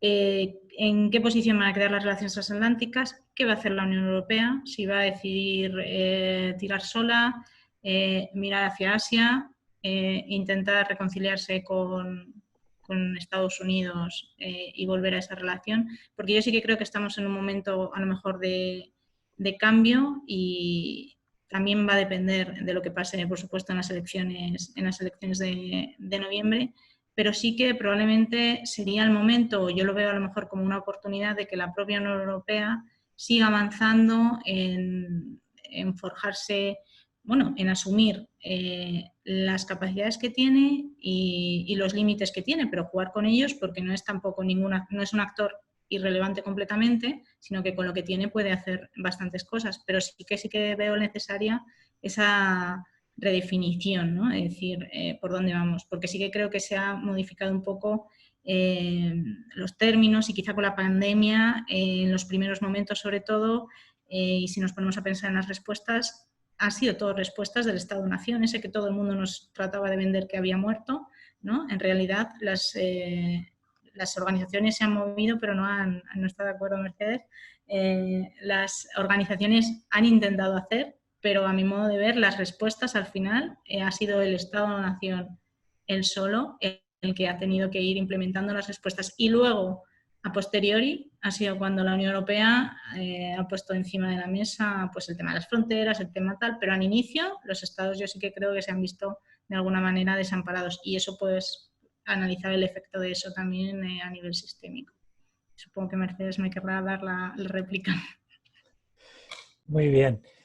Bueno, yo por mi parte decir que yo soy un poco pesimista en cuanto a las relaciones transatlánticas, lamentablemente, en función de varios factores. El primero es que no veo claro, es decir, un cambio fundamental en la política de Estados Unidos, gane quien gane, en función de sus relaciones, en fin, de la experiencia que hemos tenido con ambos mandatarios, uno como vicepresidente y el otro como presidente, aunque lógicamente si gana Biden, pues habría una orientación bastante más multilateralista, pero esto no volverá a ser como antes. Es decir, aquí ha habido unos cambios que son estructurales también en la política transatlántica. En segundo lugar, soy un poco pesimista en función de la división profundísima que hay dentro de la Unión Europea, entre el norte y el sur, el este y el oeste, el eje franco-alemán, los demás, etcétera, la penetración de China, la importancia que China ya tiene en Portugal, en Italia y en Grecia, en los países del centro Europa, la presencia de Rusia. Entonces, ante todos estos desafíos, el del Mediterráneo, gran desafío, la militarización creciente del Mediterráneo a la que estamos asistiendo, el tema de la penetración de Rusia en Libia, de los mercenarios, que todo esto afecta también al Sahel de forma fundamental, y la inacción grave de la Unión Europea. Claro, hay un liderazgo que es Francia, necesariamente. Pues realmente yo soy un poco pesimista en función de cambiar toda esta situación de fragmentación en cuanto a la cultura y las políticas y estrategias defensivas y de seguridad de la Unión Europea. Todo esto pues va a llevar mucho tiempo. Hombre, se ha jugado mal, también hay que decirlo. A mí me sorprende de que los americanos hayan visto a los europeos como un rival estratégico en función de la PESC. Si eso ha sido una broma, ¿no? Ha sido Social Security y eso ahora lo pagamos. Y lo pagamos por el dinero también que hemos tirado por la sentina, ¿no? Entonces, este es un punto que yo diría que conduce al pesimismo. El tercer punto es, sin duda ninguna, la falta de liderazgo en Europa. Entonces, si no hay liderazgo en Europa, pues, ¿qué ocurre en la relación transatlántica? ¿El liderazgo lo va a hacer Estados Unidos? Necesariamente tiene que haber alguien que tire de esta relación transatlántica. Entonces, ¿quién es el que va a tirar de esta relación transatlántica si Europa está fragmentada? Si no hay liderazgo. Los Estados Unidos, si los Estados Unidos no quiere, o ya te ha dicho en qué condiciones tendría esto que cambiar. Bueno, todo esto pues es un mare magnum de grandes dimensiones y que esto no lo va a arreglar el señor Borrell en 4 o 5 años ni en 6. Es decir, salvo que venga aquí algo más que una pandemia y realmente la gente tenga que espabilar.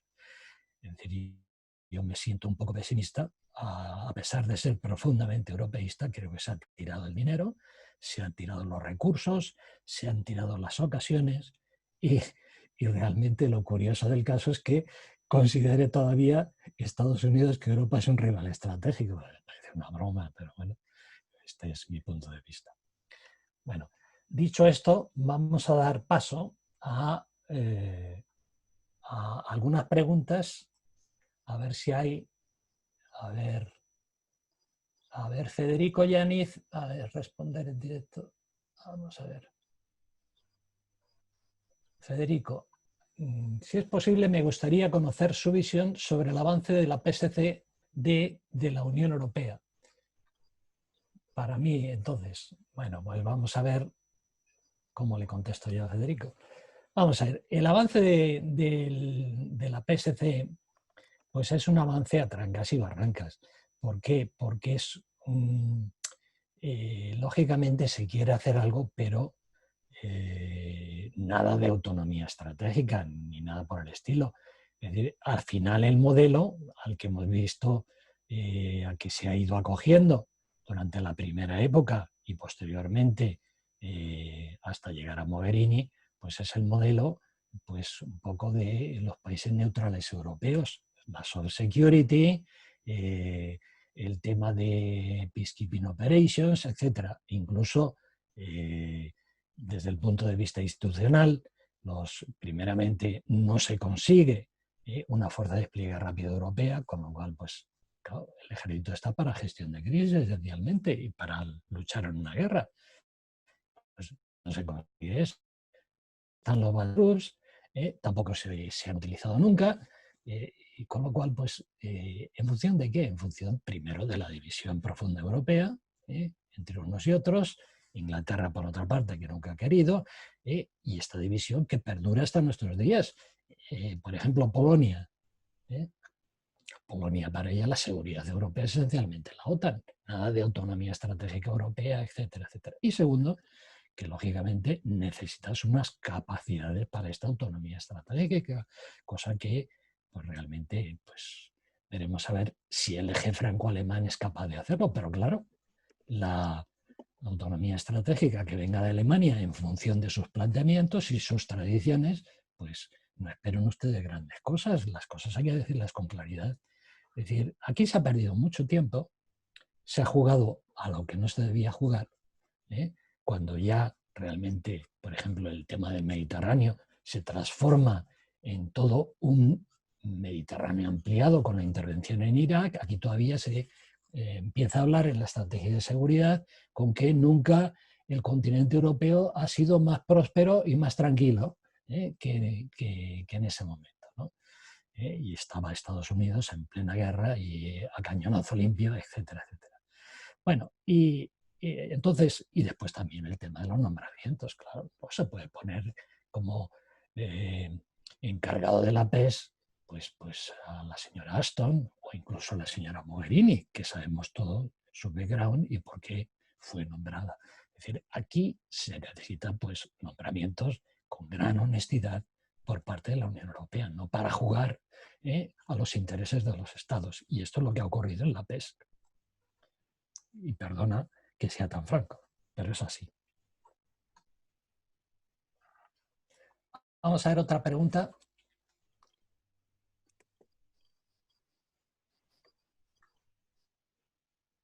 Enrique, el análisis de la situación es excelente, todo es muy confuso.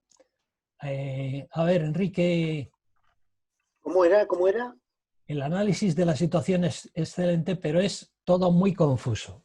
A ver, clarifica un poco la situación. Bueno, es que la confusión es una característica de la situación estratégica. O sea, aquí, cuando nosotros, vamos a ver, tomemos una referencia. Nosotros, cuando es la Guerra Fría, decimos que hay una bipolaridad. Bipolaridad, hay dos órdenes internacionales, uno es el este, el otro es el oeste, y existe un orden teóricamente mundial, que es el de las Naciones Unidas.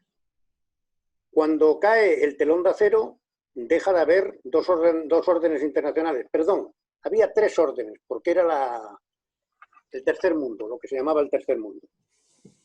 Durante los años 90, durante la hegemonía americana, que se llama hegemonía americana, pues había un solo polo, por decirlo de alguna manera, por referenciarnos algo. ¿Cuál existe ahora? Ahora mismo hay un título que se llama la competición entre grandes potencias. Y además se ha admitido. ¿Cómo es esta competición? Esta competición está lejos de ser confrontación, pero es el siguiente paso a la competición.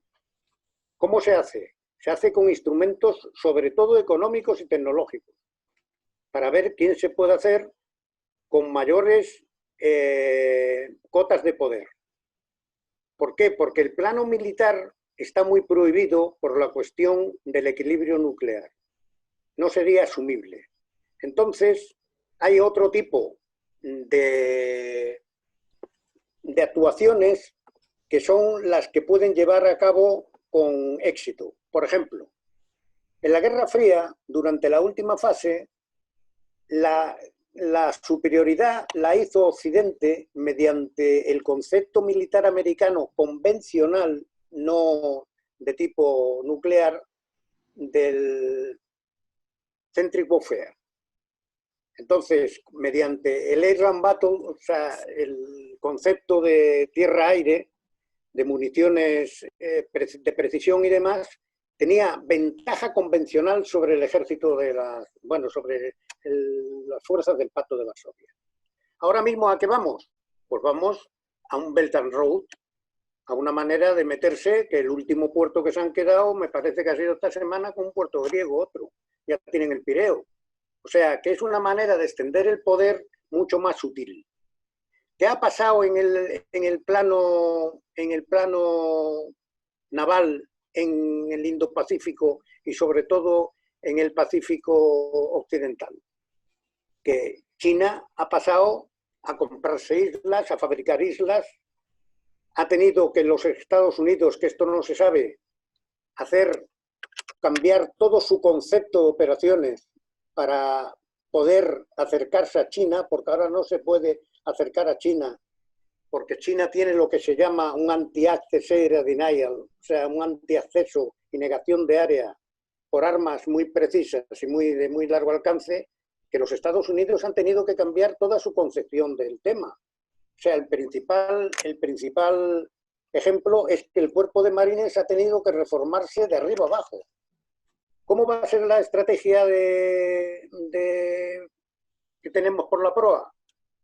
Pues tendremos que ver quién lleva la iniciativa. La iniciativa, no cabe duda que en estos últimos 12 años la han llevado los rusos y los chinos. Y ahora yo creo que quien no va a hacer es Europa. O sea, el hecho de que ahora mismo la situación en el Mediterráneo esté como está, sin haber influido nada a Europa, es un signo, no voy a decir de decadencia, pero al menos de negligencia. Por tanto, yo creo que hay que cambiar, como dije antes, los paradigmas que nos han venido y ver a lo que vamos. Pero para eso hay que tener una cuestión de no aferrarse a lo que ya no va a volver. Vamos a ver, tenemos otras preguntas que voy a tratar tenemos la pregunta de Álvaro Fernández. Trump y el Brexit han fomentado políticas proteccionistas en los últimos años en Estados Unidos y Reino Unido. ¿Seguiremos viendo este auge de los proteccionismos en los años venideros también en otros países? ¿Qué países destacarán a este respecto? ¿Qué impacto tendrá la COVID-19 en estas políticas? A ver, Mercedes. Mercedes, ¿te animas? Sí. Sí, yo creo que vamos a ver políticas proteccionistas por parte de estados extraeuropeos, porque lo cierto es que una crisis de la magnitud de la que tenemos siempre lleva a replegarse y a intentar velar por el interés de los demás.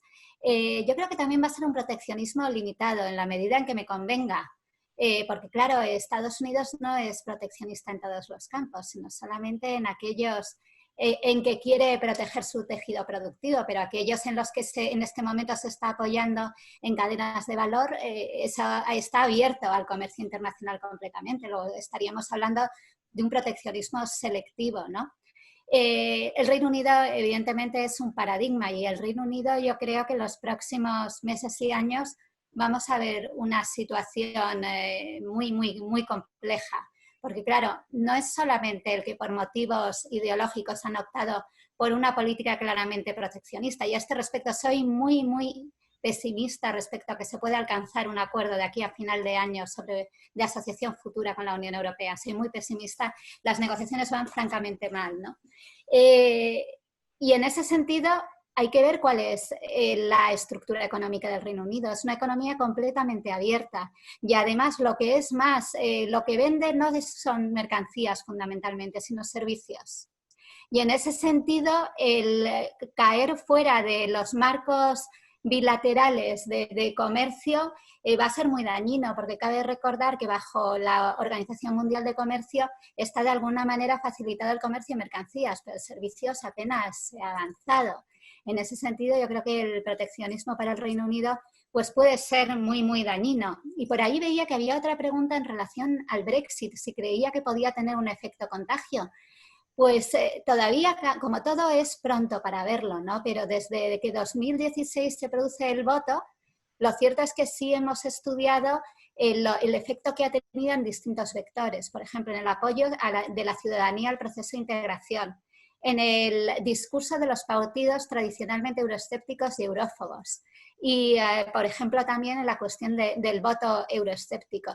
Y lo cierto es que el Brexit hasta este momento ha actuado como una vacuna. Yo creo que la causa es la crisis política y la desestabilización interna que ha producido en el Reino Unido. Eso es lo que en cierta manera está llevando a terceros a reconsiderar su posición, porque no ven que haya sido una operación ganadora hasta el momento actual, ¿no? Y en ese sentido pondría como ejemplo que es muy significativo el cómo ha cambiado el discurso del tradicional Frente Nacional francés, hoy día llamado Reagrupación Nacional, en que el día siguiente del referéndum dice Brexit, salimos nosotros, y hoy día, si uno toma el discurso, hablan de la reforma desde dentro de la Unión Europea, pero ya no plantean la salida de la Unión Europea. Gracias. Muy bien. Tenemos todavía varias preguntas más. Vamos a ver. Tenemos una pregunta que dice, ¿cómo se puede fortalecer el liderazgo europeo? Vamos a ver. ¿Quién se anima? Enrique. Vamos, sí, ya. El tema es que la cuestión geopolítica y estratégica se nutre de realidades, no de proyectos. Entonces, a mí, pues creo que mientras Europa, si es que se consolida como tal y llega a ser un actor estratégico, quiere decirse que puede influir en el orden internacional, cosa que hoy no puede, pues entonces estaríamos hablando de otra realidad, pero la realidad de hoy es la que es. Y la realidad de hoy es que Europa no existe como actor estratégico. Y hay una serie de potencias europeas que son de segundo orden, no hay ninguna de primer orden, que tienen la influencia que tienen dentro del orden mundial. Hay hechos que no pueden disimularse, porque la política es engaño, es ensayo, es pirueta, pero cuando tiene que bombardear Libia, cuando tiene que bombardear Siria, Trump llama a Francia y llama al Reino Unido, y punto. O sea que yo no hago especulaciones de lo que puede pasar porque no lo sé. Yo me limito a lo que hay hoy. Hoy, por hoy, Europa no es un actor estratégico. Muy bien. Yo añadiría también que estoy completamente de acuerdo y que yo lo que deseo es que Josep Borrell tenga éxito y tenga mucho éxito, pero el trabajo que le espera es inmenso. Es decir, porque hay que cambiar toda una cultura estratégica, hay que conseguir un consenso europeo, cosas que no van a ser muy sencillas. Adelante, Mercedes. Y aquí sí me gustaría recalcar, es desde mi especialidad, la Unión Europea, que hay una cuestión previa clave, que es las competencias. Es que en el plano que estamos discutiendo de seguridad estratégica, la Unión Europea no tiene competencias. Actúa solamente bajo la cooperación intergubernamental, es decir, como una ONU, en que tienen que estar todos de acuerdo para dar un paso adelante. En ese sentido, la propia carencia de una decisión política propia y la propia falta de estructuras institucionales pues dificultan enormemente el trabajo a Borrell. Borrell es simplemente un facilitador de consensos, pero si no hay competencias no se puede ejercer poder. Sí, pero ahí, sí, en la estrategia última de seguridad europea, que es ampliamente mejorable, pues ya se habla claramente de autonomía estratégica. Entonces, eso está ahí. Es decir, Desideratum. Claro. Porque lo que los estados aceptan, la estrategia no es nada más que un documento para intentar generar consensos para la formulación de política exterior en el futuro.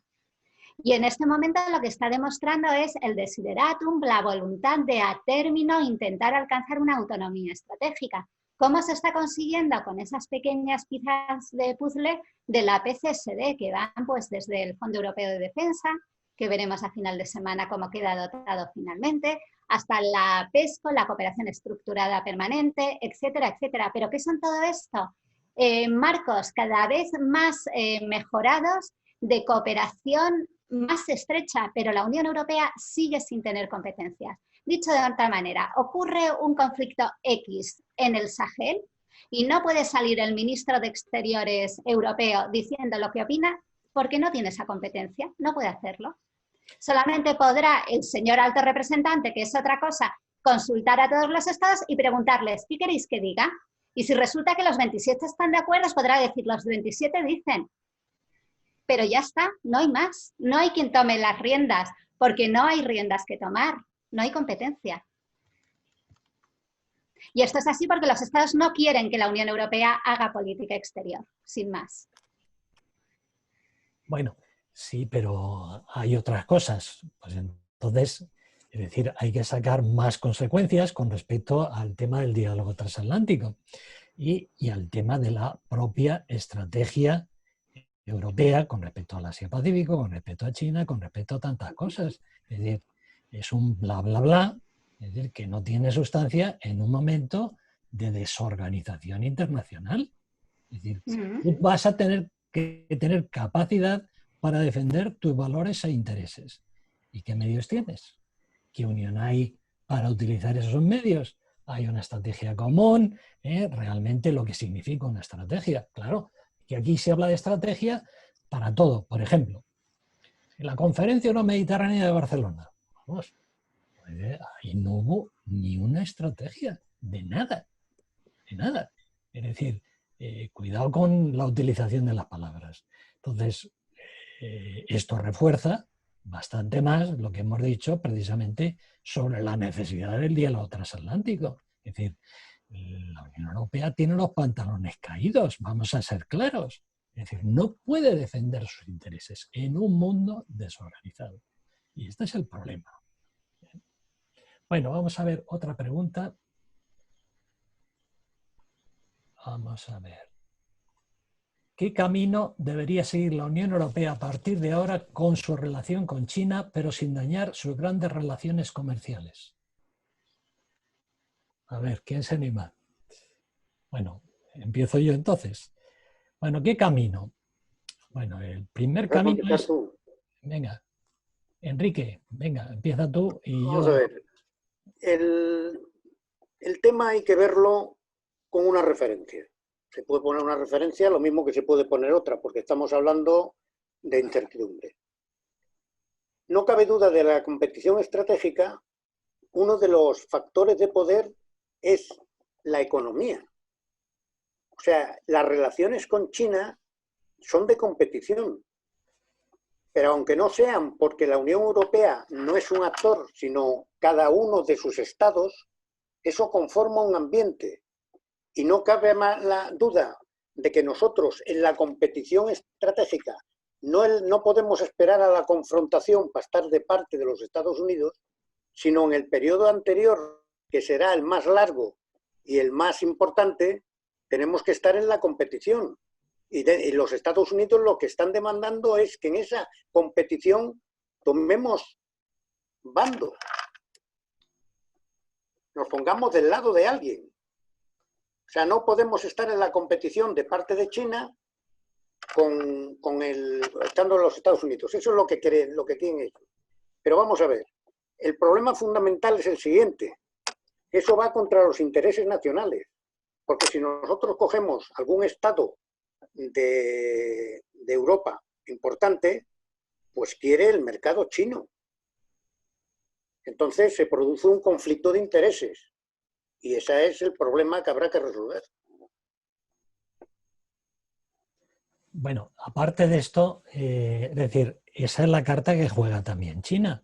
Claro. Crear el conflicto de intereses. Es su estrategia. Es su estrategia, lógicamente, pero teniendo en cuenta que hay también unas consecuencias de fondo. Es decir, aunque diga lo que diga China, que lo que quiere es cooperación, no rivalidad, la rivalidad existe y en la posición estratégica europea, para Europa recientemente, China es un rival sistémico desde el punto de vista de la gobernanza global. Pues tiene unos valores distintos y un modelo distinto. Y China está exportando su modelo de una forma indirecta, pero lo está exportando como está exportando sus reglas. Por eso yo enfaticé antes el tema de la globalización. Sí, habla de globalización, necesita Europa, habla de multilateralismo, pero ¿cómo entiende estos conceptos? De forma distinta, con características chinas. Y esto es lo que está viniendo. Es decir, aquí no hay aquí una rivalidad. Y a ver claro, la competición está en ese nivel. Está, claro. Está en ese nivel, porque la palabra está muy elegida. O sea, que el concepto de competición entre grandes potencias, lo primero que inventaron fue la denominación, y ahora hay que llenarlo de contenido, poco a poco a medida que se vaya yendo, porque la situación es completamente diferente. Pero claro, en la estrategia de seguridad nacional de los Estados Unidos, la palabra competición tuvieron mucho cuidado de ponerla delante de confrontación. O sea, que ellos no quieren plantearla ahora, aunque hayan tomado medidas, en la confrontación directa con China. Entre otras cosas, porque tienen que adaptarse todas sus fuerzas armadas a la nueva tecnología y a una situación a la cual todavía no están preparadas. Yeah. Muy bien. Vamos a ver si hay otra pregunta y ya vamos a ir pensando en terminar.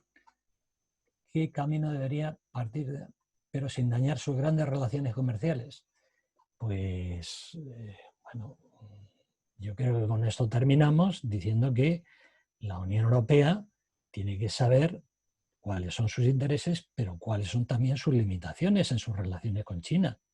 Esto, pues, es fundamental de cara a afrontar los desafíos que están a la vuelta de la esquina en el tema de este mundo tan desorganizado en el que estamos ya metidos y en donde estamos envueltos. Lógicamente, este mundo tan desorganizado no se le pueden aplicar las reglas ni los condicionamientos ni los planteamientos que teníamos cuando el mundo estaba ordenado por Estados Unidos. Y esta es la gran diferencia.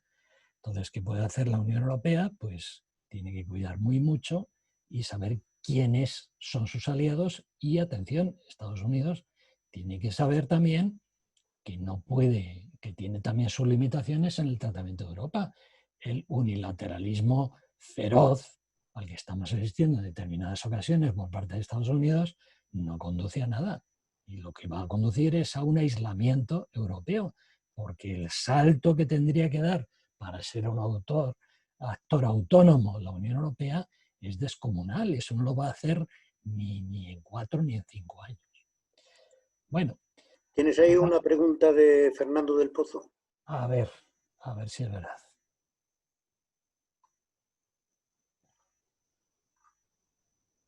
Pues aquí no tengo más. Salvo Fernanda, ya está. Espectador anónimo, no hay más. Sí, en el chat del seminario te salen, Antonio. Vamos a ver. Hay Sí. Flanco Sur, ¿lo ves? Sí. Madre mía. Bueno, hay aquí una pregunta. Chat, guerra de Kosovo, a la que la mayor parte de los aliados fueron de mala gana, pero los Estados Unidos se salieron con la suya gracias en parte al secretario general Solana. En mi opinión, esa manera prepotente de actuar hoy no es ya posible. ¿Qué piensas? ¿O qué pensáis? Vamos a ver. No es posible porque hoy hay otra situación internacional. O sea, ahora mismo Estados Unidos no tiene la hegemonía incontestable que tenía antes. O sea, no puede hacerlo. ¿Qué piensas, Mercedes?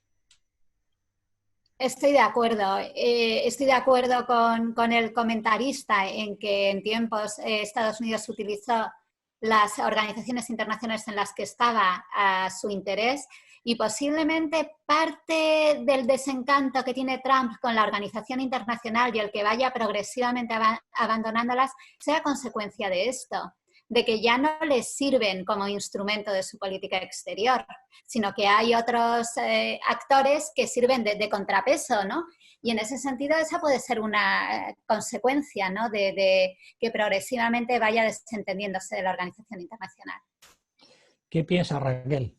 Yo sí que creo que a lo mejor, efectivamente, y como decían los realistas, ¿no? Las instituciones al final sí que tienen esa permeabilidad de los intereses de los estados más fuertes han hecho uso en algunos momentos. La cuestión ahora es cómo lidiar con que otros estados, y en este caso yo sí que lo veo claramente con China como actor, sí que está haciendo uso de esas instituciones de Bretton Woods, y en esto voy más allá. En las instituciones que no le interesa las intenta dinamitar desde dentro, ahí me pongo más en la parte más centrada en Asia y en sus instituciones y organizaciones regionales, pero en las organizaciones internacionales sí que veo pues ese uso que anteriormente podía haber hecho Estados Unidos. China lo hace, eso sí, de manera totalmente diferente y probablemente con ese más soft power o incluso hard power, ¿no? Que no Estados Unidos como previamente. Sí que creo que al perder a Estados Unidos como el gendarme mundial, pues estamos ante una situación de mayor incertidumbre y mucho más compleja de gestionar. Pero sí que me preocupa que, así como sí que podemos criticar la actuación de Estados Unidos, con la actuación de China de momento estamos complacientes y a ver qué pasa. Y yo, viendo cómo actúa a nivel regional, pues estaría un poco más preocupado.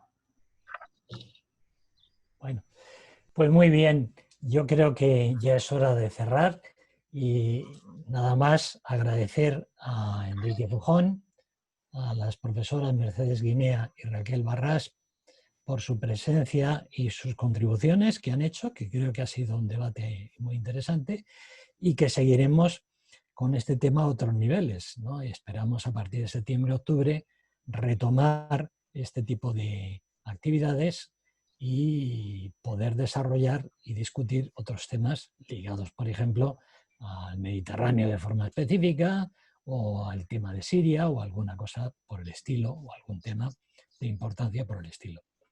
Sobre todo el tema de zonas de influencia y muy centrados sobre todo en Europa. Para el fondo, en el fondo y en la forma, la academia es una academia europea y los temas europeos pues hay que cuidarlos de forma especial. Y hay que tratar de abrir los ojos y es decir, hay demasiada propaganda, incluso en la prensa, sobre el tema europeo y hay que bajar un poco la propaganda y centrarnos más en la realidad y en lo que hay que hacer. Claro, no puede ser que se hable de seguridad europea, de defensa autónoma, y llega el momento de defender los presupuestos europeos y los fondos para la defensa que había asignados, pues de repente empiezan a bajar, empiezan a discutirse y se quedan prácticamente muy poco o en la mitad. Entonces este es otro de los puntos a los que hay que llamar, sobre los que hay que incidir.